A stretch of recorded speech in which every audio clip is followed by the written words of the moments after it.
El Ayuntamiento de Lleida ha obligado a empadronar ocupas sin consultar al propietario por un recurso. Si quieres saber qué ha pasado, quédate en este vídeo porque te interesa, así que ¡vamos allá!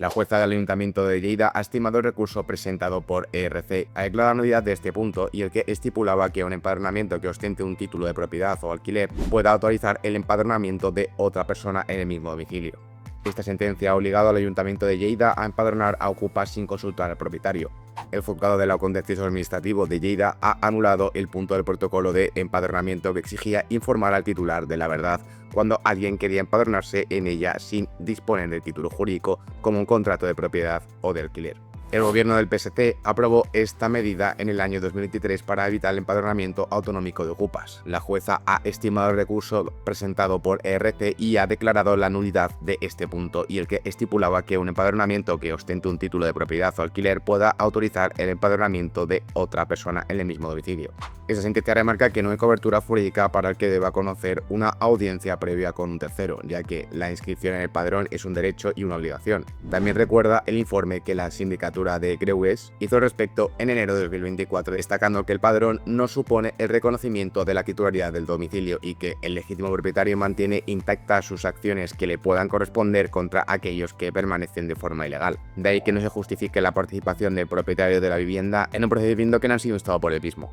De hecho, la sentencia suscribe una recomendación de la sindicalista, según la cual se debería haber sustituido la audiencia previa, que ve contra natura, por una comunicación al propietario para comprobar la veracidad de los datos consignados en la solicitud. Sobre el segundo punto, la magistrada señala que debe exigirse unos requisitos no ajustados a la normativa. No se descarta apelar de que el gobierno dijo ayer que analizará las posibles apelaciones del fallo y reafirmó que mantiene el empadronamiento con todas sus garantías. Sin embargo, reiteró la necesidad de disponer de un sistema de garantías para gestionar los empadronamientos si alguien no presenta pruebas que debiten el lugar de donde reside. Por su parte, RC celebró que la sentencia le dé la razón, ya que confirma lo que hemos defendido siempre. Empadronarse no es una opción política, es una obligación legal, según comenta. Después de haber visto un poquito la noticia y qué es lo que ha pasado, me gustaría hacer un pequeño análisis jurídico y crítico de la sentencia de Lleida sobre el empadronamiento de los ocupas, para que tengáis una pista clara de lo que se ha pasado, de lo que puede pasar en un futuro y si tenemos que estar más precavidos. El empadronamiento como acto administrativo neutro o no.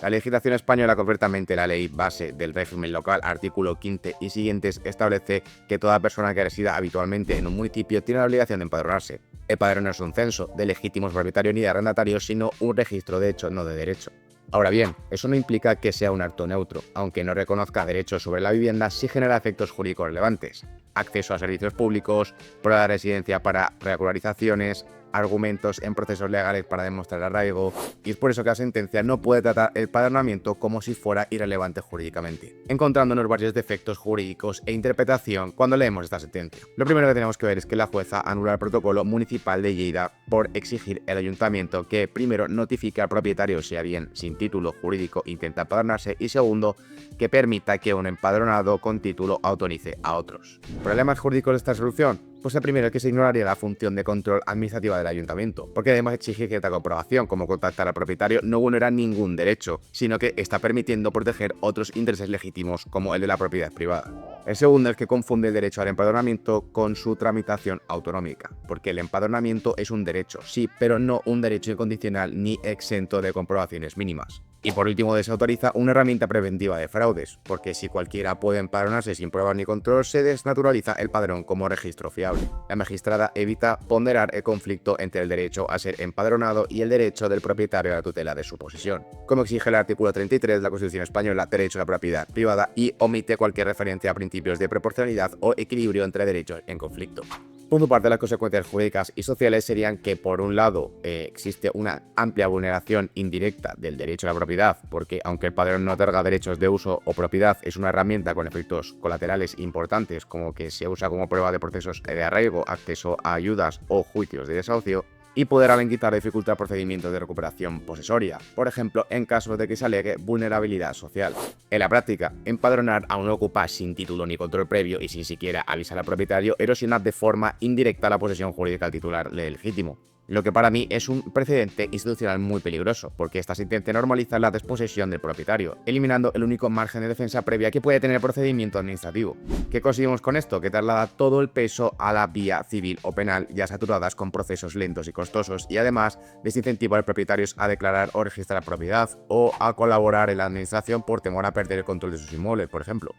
Por lo que podemos estar ahora mismo delante de un incentivo perverso o un efecto llamada, porque personas en situaciones de ocupación, ya sea por necesidad o abuso, pueden servirse del padrón como instrumento para acceder a prestaciones o ralentizar procedimientos legales, generando así un efecto llamada que en contextos donde se perciba que empadronarse equivale a obtener una suerte de presunción de permanencia y además aumenta el conflicto entre vecinos, propietarios y servicios sociales que ven como la administración local que pierden herramientas para filtrar, investigar o colaborar con los afectados. Bajo mi punto de vista como abogado, ¿qué podría haber hecho mejor la jueza o por dónde se podría haber ido? Pues, por ejemplo, por mi parte, aplicar una interpretación sistemática y ponderada del ordenamiento, valorando no solo el derecho del empadronamiento, sino también el derecho a la propiedad, la función de la administración local como garante de interés general y el principio de buena fe administrativa del artículo 3.1 del Código Civil. También se podría haber ahorrado una fórmula intermedia, como propuso la propia sindicalista, en la que se podría haber sustituido la audiencia de propietario por una comunicación no vinculante para poder trasladar hechos sin paralizar el procedimiento, o por ejemplo exigir pruebas mínimas de residencia efectiva,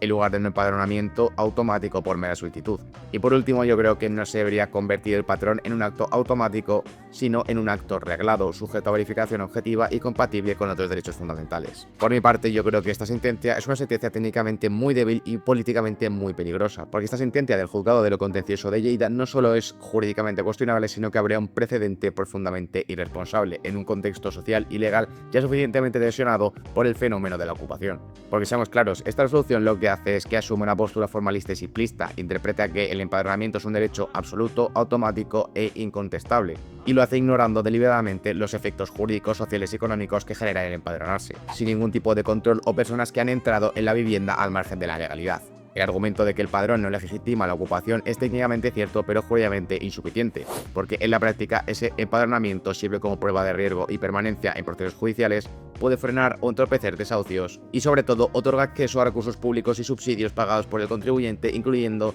si la persona ha ocupado la vivienda contra la voluntad del propietario. Mientras tanto, el propietario quedaría totalmente desprotegido en el plano administrativo, porque no solo no se le consulta, sino que ni siquiera se le informa de que alguien ha declarado residir en su propiedad. Y bajo mi punto de vista, ¿qué creo que ha hecho realmente esa sentencia? Para mí, esta sentencia no ha protegido derechos fundamentales, lo que ha hecho es blanquear administrativamente una situación ilegal y privar al titular legítimo del más mínimo control de su propiedad. Ha vaciado de contenido el artículo 33 de la Constitución, derecho a la propiedad privada, y en nombre de una visión burocrática del padrón que lo reduce a un mero trámite sin consecuencias, pero lo cierto es que el padrón sí tiene consecuencias y muy importantes. Las consecuencias que podremos ver a medio plazo sería, por ejemplo, el debilitamiento del Estado de Derechos, porque si alguien puede ocupar tu casa y encima empadronarse sin que te enteres, el mensaje que se lanza a la sociedad es claro: la legalidad es opcional. También tendremos lo que está pasando ahora mismo en seguridad jurídica para propietarios y particulares. Ya no hablamos de grandes tenedores ni fondos buitre, hablamos de familias, de pequeños propietarios, de gente que hereda o adquiere una segunda vivienda y que ahora ve cómo la administración no solo no les protege, sino que además facilita la consolidación administrativa de la ocupación.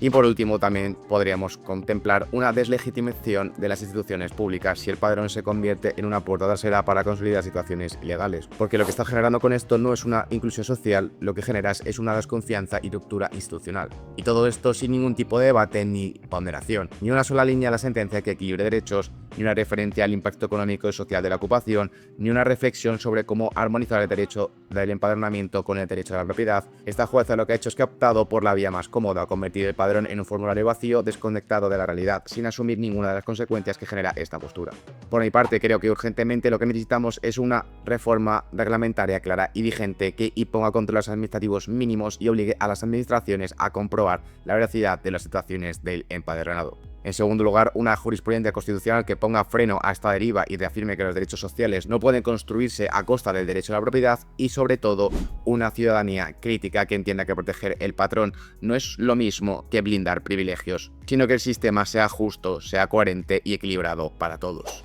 Así que chicos, espero que después de este vídeo entendáis un poco mejor lo que está pasando y lo que yo creo que para mí es una locura lo que ha pasado con esta sentencia, y veremos cómo acaba todo esto, pero me consta que muchos abogados como yo estamos luchando en contra de que se pisotee la legalidad de esta forma. Con todo esto me despido y nos vemos la semana que viene con más contenido, así que os espero chicos y chao.